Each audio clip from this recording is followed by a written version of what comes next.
Well, I've heard people are saying the state reduced the amount of people that you can have in a center. Like, for example, they used to have 40 people, it's now 20 people you can have. Oh, So I wanted to know. are you saying is this a COVID related thing maybe? Yes, yes. Got it. That's going to be very state and county specific. In the state of Florida, we never like literally throughout the entire COVID, thing, whatever you want to call the last 2.5 years of life, we never in Florida had any regulation around whether or not someone, it was basically adult daycare got zero guidance. Now, we owned an assisted living through COVID, and I can tell you that the assisted living facilities, we got guidance like weekly.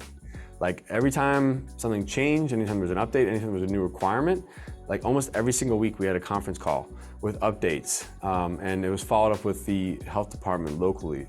And there was a lot of restrictions, a lot of changes on a weekly basis. It was a lot.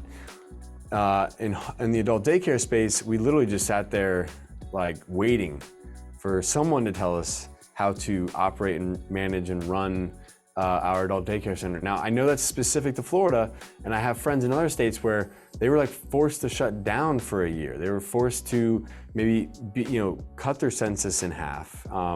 So I would say that is not that's not something that was done across the board. That was not a nationwide rule. That was a very state specific and probably even county or city specific rule.